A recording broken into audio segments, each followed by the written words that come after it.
ഓസ്ട്രിയക്കെതിരെയുള്ള രണ്ടാം മത്സരത്തിൽ ആ പെനാൽറ്റി മെസ്സി പുറത്തേക്കടിച്ചു കളഞ്ഞതിനു ശേഷം കമന്ററിയിലെ ഒരു വാചകം ഇങ്ങനെയായിരുന്നു: അയാൾ ഒരു മനുഷ്യനും കൂടിയാണ്. കമന്റേറ്റർ പറഞ്ഞത് എത്ര ശരിയാണല്ലേ. അയാൾ തെറ്റുകൾ കൂടി പറ്റുന്ന ഒരു മനുഷ്യനാണ്. അയാളെ വെറുമൊരു മനുഷ്യനായി മാത്രം കാൽപന്താരാധകർ കാണുന്നില്ല എന്നതിന്റെ ഉദാഹരണം കൂടിയായിരുന്നു അദ്ദേഹത്തിന്റെ ആ വാക്കുകൾ. എന്നാൽ അമാനുഷികതകൾ കാണിക്കുന്ന ജാലവിദ്യക്കാരനായ ഒരു മനുഷ്യനാണ് താനെന്ന് ഒരിക്കൽ കൂടി തെളിയിക്കുവാൻ അയാൾക്ക് അധിക സമയമൊന്നും വേണ്ടി വന്നില്ലായിരുന്നു. തന്റെ ഇടംകാലിന് തന്റെ മേൽ പ്രഹരിക്കുന്ന എല്ലാ പരിഹാസങ്ങളെയും ഇല്ലാതാക്കാനുള്ള കഴിവുണ്ടെന്ന് അയാൾക്ക് നന്നേ ബോധ്യമുണ്ട്. മെസ്സി ആദ്യ ഗോൾ നേടുമ്പോൾ ബോക്സിനകത്തുള്ള ഓസ്ട്രിയൻ പ്രതിരോധ നിരക്കാർ പരസ്പരം ദേഷ്യത്തോടെ എന്തൊക്കെയോ പറയുന്നുണ്ടായിരുന്നു. ഇത്രയൊക്കെ പൂട്ടിയിട്ടും അവൻ എങ്ങനെ ഇതുവഴി കയറി ആ ഗോളടിച്ചു എന്നൊക്കെയാവും അവർ സംസാരിച്ചിട്ടുണ്ടാവുക. രണ്ടാമത്തെ ഗോളായിരുന്നു അതിലും മനോഹരം.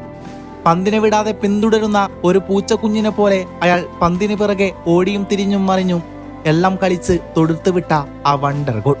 മൈതാനത്തെ മാന്ത്രികൻ കവി പേനയെടുക്കും മുമ്പേ അയാൾ കവിത എഴുതി തുടങ്ങിയിരുന്നു.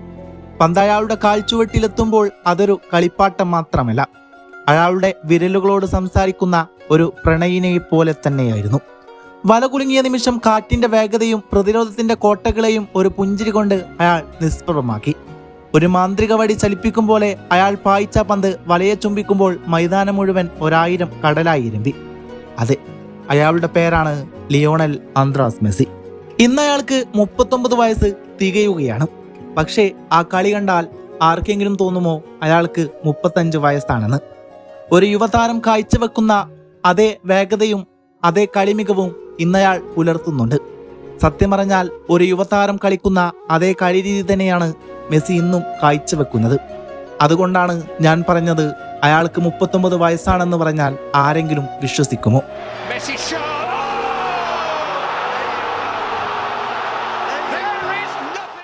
ലോകകപ്പ് കിരീടം നിലനിർത്താനുള്ള പോരാട്ടത്തിന് അർജന്റീന തുടക്കം കുറിച്ചിരിക്കുന്നത് അൾജീരിയക്കെതിരെയുള്ള ഏറ്റവും ആധികാരികമായ വിജയത്തോടെയാണ്.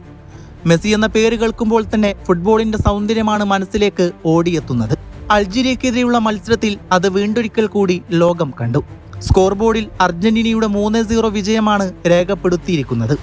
ആ 3 ഗോളുകളും നേടിയത് ലിയോയാണ്. കളി കണ്ടവർക്കറിയാം, അർജന്റീനയുടെ വിജയത്തിൽ ഓരോ വരിയിലും എഴുതപ്പെട്ടിരുന്നത് ഒരേയൊരു പേരായിരുന്നു: ലയണൽ ആന്ദ്രാസ് മെസ്സി. മത്സരം ആരംഭിച്ച നിമിഷം മുതൽ തന്നെ പന്ത് അദ്ദേഹത്തിന്റെ കാലുകളിലെത്തിയപ്പോൾ സ്റ്റേഡിയത്തിൽ ഒരു പ്രത്യേക ഊർജമായിരുന്നു. വയസ്സ് ഒരു സംഖ്യ മാത്രമാണെന്ന് വീണ്ടും വീണ്ടും തെളിയിക്കുന്ന ഒരു പ്രകടനം. ഓരോ ടച്ചും ഓരോ പാസും ഓരോ മാജിക് ആയിരുന്നു.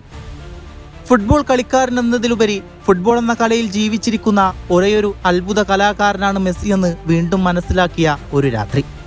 ലോകകപ്പ് വേദിയിൽ മറ്റൊരു മെസ്സി മാജിക് കൂടി അരങ്ങേറിയതോടെ അർജന്റീനയുടെ കിരീട പ്രതീക്ഷകൾ വാനോളം ഉയർന്നിരിക്കുകയാണ്. വിശ്വപ്രസിദ്ധമായ നീലയും വെള്ളയും ജേഴ്സിയിൽ തന്റെ 200ാം അന്താരാഷ്ട്ര മത്സരം കളിക്കാനിറങ്ങിയ സാക്ഷാൽ ലയണൽ മെസ്സി ഒരു അവിസ്മരണീയ ഹാട്രിക്കോടെ ഈ രാത്രി പൂർണ്ണമായും തന്റേതാക്കി മാറ്റുന്നതാണ് ഫുട്ബോൾ ലോകം കണ്ടത്. 17ാം മിനിറ്റിൽ ഡീപോളിന്റെ അസിസ്റ്റിൽ നിന്ന് ബോക്സിന് തൊട്ടുപുറത്ത് വെച്ച് ഒരു ക്ലാസിക് ഇടംകാലൻ ഷോട്ടിലൂടെ മെസ്സി ആദ്യ ഗോൾ നേടി. പിന്നീട് 60ാം മിനിറ്റിൽ മാക്കലിസ്റ്ററിന്റെ ഷോട്ട് ഗോൾ കീപ്പർ തടുത്തപ്പോൾ റീബൗണ്ടിലൂടെയും 76ാം മിനിറ്റിൽ നിക്കോ ഗോൺസാലസിന്റെ ക്രോസിൽ നിന്നും മെസ്സി ലക്ഷ്യം കണ്ടു. അൾജീരിയയുടെ പ്രതിരോധം പലപ്പോഴും അദ്ദേഹത്തെ തടയാൻ ശ്രമിച്ചുകൊണ്ടേയിരുന്നു. പക്ഷേ മെസ്സിയെ പൂർണ്ണമായി തടയുക എന്നത് ഇന്നും അസാധ്യമായ ഒരു ദൗത്യം മാത്രമാണ്. ഇടുങ്ങിയ ഇടങ്ങളിലൂടെ പന്ത് കൊണ്ടുപോകുന്ന ട്രിബിളിങ്ങുകൾ, സഹതാരങ്ങൾക്ക് അവസരങ്ങൾ സൃഷ്ടിക്കുന്ന പാസുകൾ, കളിയുടെ റിതം നിയന്ത്രിക്കുന്ന അതുല്യമായ വിഷൻ, എല്ലാം ചേർന്നൊരു മാസ്റ്റർ ക്ലാസ്. അതാണ് ഇന്ന് കണ്ടത്. ഒരു സമയത്ത് പന്ത് കാലിൽ കിട്ടിയപ്പോൾ 3 പ്രതിരോധ താരങ്ങളെ മറികടന്ന് മുന്നേറിയ ആ നിമിഷം കണ്ടപ്പോൾ പഴയ ബാർസലോണ മെസ്സിയെ ഓർമ്മ വന്നു. കാലം മാറി, എതിരാളികൾ മാറി, പക്ഷേ മെസ്സി മാജിക് ഇന്നും അതുപോലെ തുടരുകയാണ്. ലോകകപ്പിന്റെ വേദിയിൽ ഇത്രയും വർഷങ്ങൾക്ക് ശേഷവും അദ്ദേഹം തന്നെയാണ് ഏറ്റവും വലിയ ആകർഷണമെന്നത് വെറുമൊരു സത്യമാണ്. ഫുട്ബോൾ ചരിത്രത്തിലെ ഏറ്റവും മഹാനായ താരത്തെ നമ്മൾ ജീവിച്ചിരിക്കുന്ന കാലത്ത് കാണാൻ കഴിഞ്ഞത് തന്നെ ഒരു ഭാഗ്യമാണ്. മെസ്സി കളിക്കുന്ന ഓരോ മത്സരവും ഓരോ ഓർമ്മയാണ്. ഓരോ ടച്ചും ഓരോ ആഘോഷമാണ്. ഓരോ നിമിഷവും ചരിത്രമാണ്. ഈ 38ാം വയസ്സിലും പുതിയ തലമുറയിലെ ഏതൊരു യുവതാരത്തെയും അസൂയപ്പെടുത്തുന്ന വേഗതയിലും കളി വായനയിലും താൻ തന്നെയാണ് ഈ കളിയുടെ ആത്യന്തിക രാജാവെന്ന് തെളിയിച്ചുകൊണ്ട് 79ാം മിനിറ്റിൽ മെസ്സി മൈതാനം വിടുമ്പോൾ സ്റ്റേഡിയത്തിലെ മുഴുവൻ ആരാധകരും എഴുന്നേറ്റ് നിന്ന് അയാൾക്ക് കൈയടിച്ചാണ് ആ ഇതിഹാസത്തിന് മുന്നിൽ പ്രണമിച്ചത്. ഗോട്ട് എന്ന വാക്ക് പലർക്കും ഉപയോഗിക്കും. പക്ഷേ ഫുട്ബോളിൽ മെസ്സിയെ കാണുമ്പോൾ മാത്രമാണ് ആ വാക്കിന്റെ യഥാർത്ഥാർത്ഥം മനസ്സിലാകുക. അതെ, ഇതയാളുടെ അവസാന കാലഘട്ടങ്ങളാണെന്നോർക്കുമ്പോൾ ഈ മാന്ത്രികനെ ഇനി അധികനാൾ പുൽമൈതാനങ്ങളിൽ കാണാൻ കഴിയില്ലെന്ന തിരിച്ചറിവ് ആരാധകർക്ക് മാത്രമല്ല, അയാൾക്ക് കൂടിയാണ്. ഫുട്ബോൾ ചരിത്രത്തിൽ ഒരാൾക്ക് നേടാൻ കഴിയുന്നതെല്ലാം അയാൾ സ്വന്തമാക്കി കഴിഞ്ഞു. ഇനിയൊന്നും തെളിയിക്കാനുമില്ല, ഒന്നും നേടാനുമില്ല. എന്നിട്ടും 6ാം ലോകകപ്പ് വേദിയിൽ ആ നീലയും വെള്ളയും ജെയ്സി അണിഞ്ഞു നിൽക്കുമ്പോൾ അയാളുടെ കണ്ണുകൾ നിറയുന്നുണ്ടെങ്കിൽ അതറിയുക, അത് ഈ കളിയോടും തൻ്റെ രാജ്യത്തോടും അയാൾക്കുള്ള അടങ്ങാത്ത പ്രണയത്തിൻ്റെ അടയാളമാണ്. ചരിത്രത്തിലെ ഒരേയൊരു രാജാവ്, ലയണൽ ആന്ദ്രാസ് മെസ്സി. കാലം മായ്ക്കാത്ത കാൽപ്പാടുകളുമായി പ്രായം വെറുമൊരക്കം മാത്രമാണെന്ന് ലോകത്തെ വീണ്ടും വീണ്ടും ഓർമ്മിപ്പിക്കുന്ന ഒരു മഹാകാവ്യമാണ് ലയണൽ മെസ്സി. കാൽപന്ത് കളിയിൽ 30 വയസ്സെന്നത് പലർക്കും കളിജീവിതത്തിന്റെ സായാഹ്നത്തിലേക്കുള്ള ചുവടുവെപ്പാണ്. എന്നാൽ അർജന്റീനയുടെ ഈ ഇതിഹാസത്തിന് അത് പുതിയൊരു ഉദയമായിരുന്നു. യൗവനത്തിന്റെ വേഗത്തേക്കാൾ അനുഭവ സമ്പത്തിന്റെ ആഴവും കളിയോടുള്ള അടങ്ങാത്ത അഭിനിവേശവുമാണ് 30ാം വയസ്സിന് ശേഷം അയാളെ പച്ചപ്പുൽ മൈതാനങ്ങളിലെ അനിഷേധനായ രാജാവാക്കി മാറ്റിയത്. ലോക ഫുട്ബോളിലെ ഏറ്റവും വലിയ വേദിയായ ലോകകപ്പിൽ 30 വയസ്സിന് ശേഷം മെസ്സി അടിച്ചുകൂട്ടിയത് 10 ഗോളുകളാണ്. ഇതൊരു സാധാരണ കണക്ക് മാത്രമല്ല, മറിച്ച് ഫുട്ബോൾ ചരിത്രം അതിശയത്തോടെ മാത്രം നോക്കിക്കാണുന്ന ഒരു മഹാവിസ്മയമാണ്.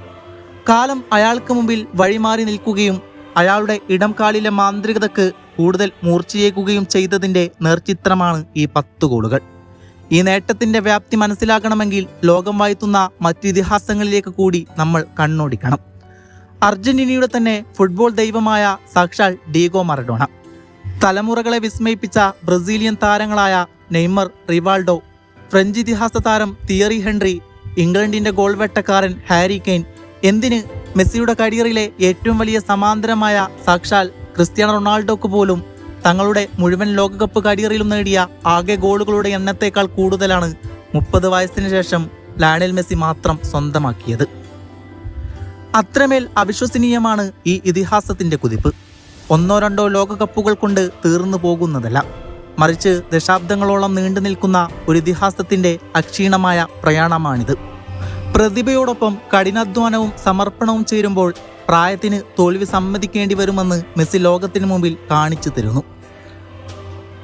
കാൽപന്തിന്റെ ലോകത്ത് ആ കാലുകൾ എഴുതി ചേർത്തത് ഒരിക്കലും മരിക്കാത്ത ഒരു കവിതയാണ്. വരും തലമുറക്ക് മുന്നിൽ വിസ്മയമായി എന്നും നിലനിൽക്കുന്ന ലയണൽ മെസ്സി എന്ന മാന്ത്രികന്റെ മാത്രം കവിത. ഇയാളുടെ കാര്യത്തിൽ പ്രതീക്ഷകളെല്ലാം കാറ്റിൽ പറത്തുന്നുവെങ്കിൽ അതിന് ഒരൊറ്റ ഉത്തരം മാത്രമുള്ളൂ: താരതമ്യങ്ങളില്ലാത്ത അയാളുടെ സ്കിൽ സെറ്റും കൃത്യസമയങ്ങളിൽ അത് കൃത്യമായി ഉപയോഗിക്കാൻ അറിയുന്ന അയാളുടെ ഗെയിം ഐക്യവുമാണ്. കളിയുടെ വേഗവും താളവും ക്രമപ്പെടുത്തുന്നതിൽ മാത്രമല്ല, തൻ്റെ കരിയറിന്റെ ഫാഗൻഡിങ്ങിന്റെ പേസിലേക്ക് ഒരു മത്സരത്തെ സെറ്റ് ചെയ്യുന്നതിൽ പോലും ഒരു മെസ്സി ടച്ചുണ്ട്. ടീം അയാൾക്ക് ചുറ്റും അണിനിരക്കുന്നു. ഇത് അയാളുടെ കഥയാണ്. ആർക്കും പ്രവചിക്കാനാകാത്ത ഇതിഹാസമാണ്. ലോകത്തിന്റെ ഒരേയൊരു ലിയോ, ലയണൽ ആന്ദ്രാസ് മെസ്സി.